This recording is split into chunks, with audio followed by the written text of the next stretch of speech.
All right, so John, you have a massive following on just YouTube alone. How did you get started with your videos?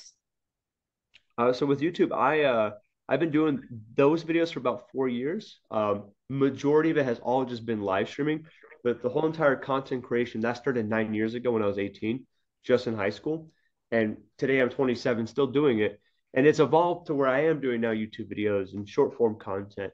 But it all started back 9 years ago when I was just playing mobile games, and I was just cruising through high school.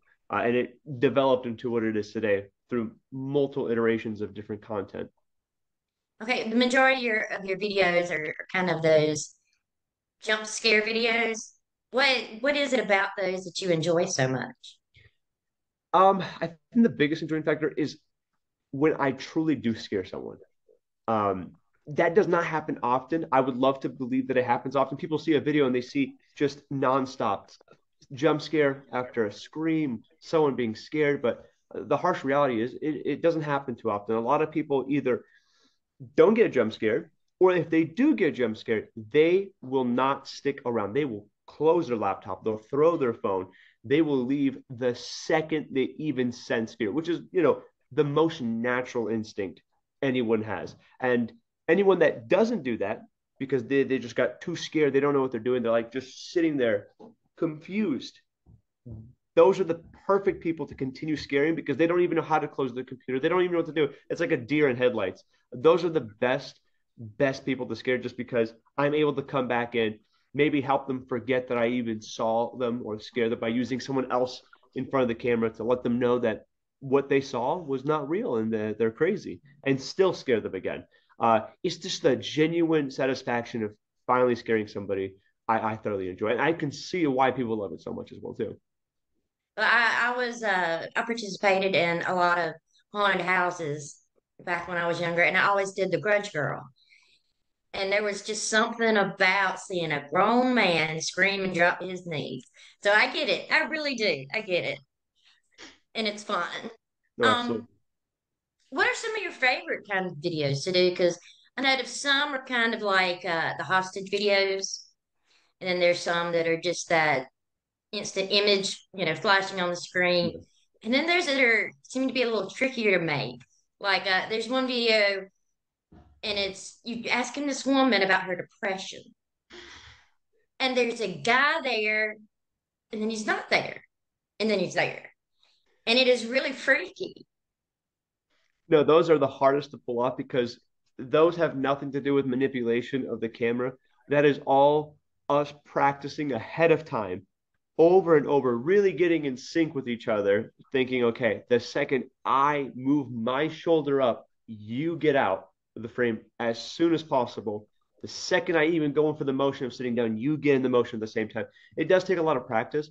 Uh, and when it works, oh my God, does it work? Because they are absolutely glued to the screen. They are wondering what they saw. And those are always the perfect times to even then just go into a jump scare because at that point, they're just confused with the background. They're not even expecting a jump scare.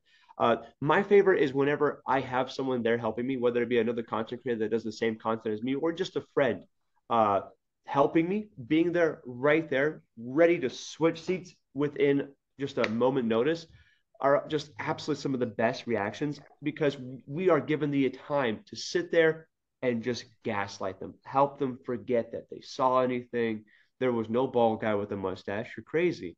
Uh, and with that kind of like time and effort of having them forget, we're able to execute some of the best reactions just because they really don't expect it. And those are the clips, those are the times where that we will scare a full grown man, and that is the best just because it doesn't happen too often. Because usually when you scare like a full grown guy, he just kind of goes, "I expected that." Skip. Yeah, that was a really crazy, and there was no camera or edit in there. It was No, just wow, really. that was luck and lots of trial and error. We have messed up many times, but when it works, it is even I'm just beyond excited just because I know they're confused how we're even doing it. Okay, so how do you pick your victims?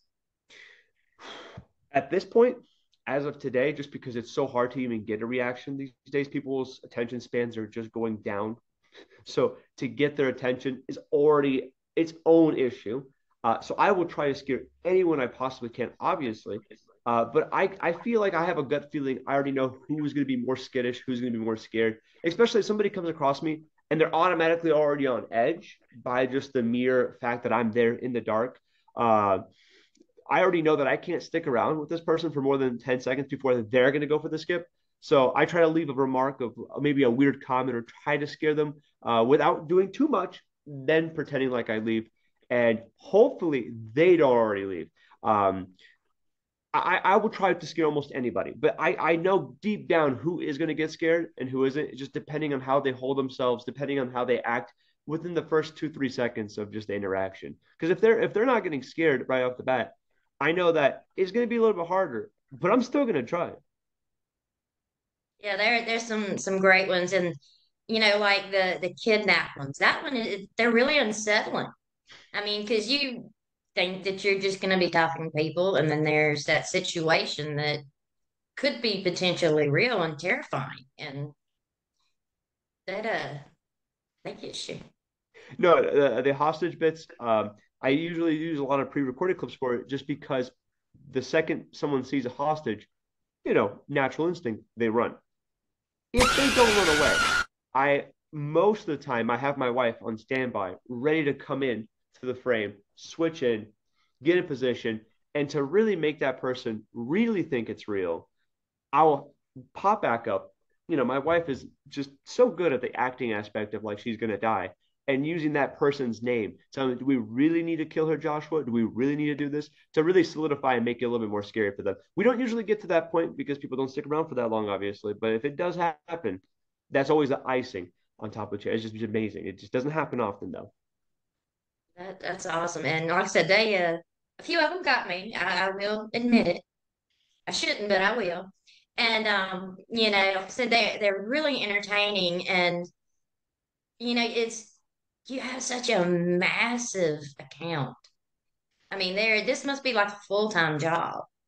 Yeah, it is full time now. I mean, it's always been full time, but now more than ever, definitely putting my everything into it and always trying to think ahead of time now how we could really scare people in different ways, just because it's always an ever changing cycle of, keeping up with the trends. So even right now, I'm still thinking, how can I scare people in a different way that I haven't? It is a little exhausting, but somehow we find another way. How do you come up with your ideas? Most of it, if not all of it, has been done on the spot. If I come up with an idea in the moment, we do it right away. And we will try it. If it fails, we might revisit it again, but we'll keep trying until we find a success onto it. It's just all in the moment.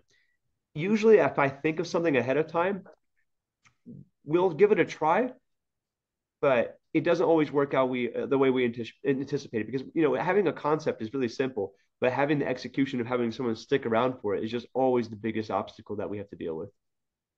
Okay, so what scares you? Unironically, I get jump scared easily.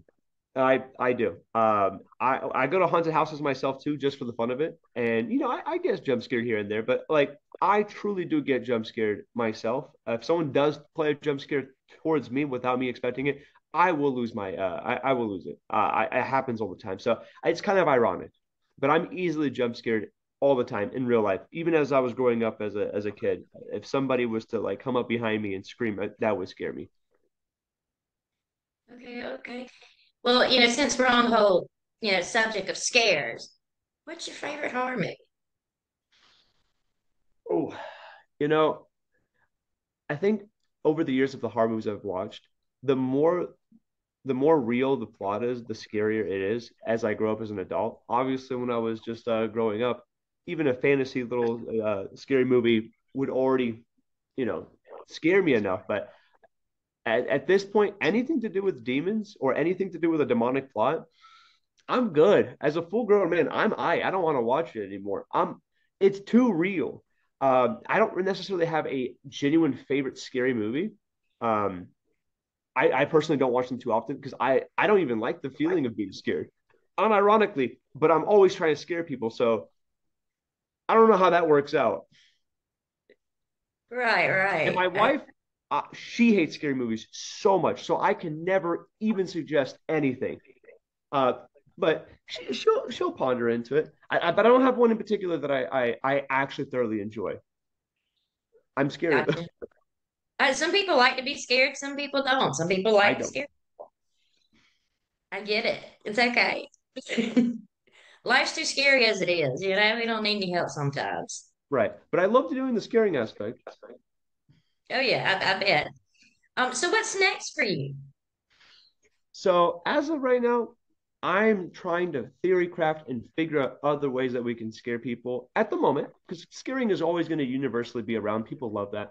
Even, there's no language barrier. People understand that a pop up and a scare, it's simple. People love it. They enjoy it. So I'm still trying to think of really simple ways to scare people, whether it be, still somehow with my image being in a room, or have them focus on something completely off into the distance and deviate their attention towards something else. And in that time frame, maybe we'll still be able to scare them.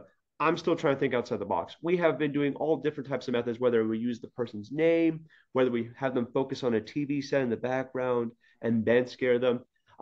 As much as a lot of these concepts are simple, we're still trying to theory craft. And then eventually, I do want to go and start scaring people in real life in a setting where I don't die, though. Or get arrested. Yeah, that I don't want to do any of that. I want to wholesome as well too. Maybe you should consider getting into horror movies since you I, like to scare. I all jokes aside, I have been talking about wanting to do that. I want to give that a try. I think I could play maybe a scary character of some sort. Right, definitely. We'd love to see it. We'd turn out for it. But and I appreciate you taking time to talk with me. Like I said, I'm very impressed with your scares, and a few of them may have got me. But but they're wonderful. And like I said, everybody either loves to be scared or loves to scare. And that's a great thing in my world. I mean, if not, well, I wouldn't have a job. But it works. No, it does. But I can't wait to see what you do and what you cook up next and who you scare. No, trust me. I hope I have many more scares left in me. Honestly, at the end of a lot of these days, I just feel like my life is a Monster Incorporated movie where I'm just trying to collect as many scares as I possibly can every single day. Um, that's always the goal. Um, Right. yeah, Like I said, I know that feeling, and there is something special about making a grown man scream like a little girl. It doesn't get better than that. So, no.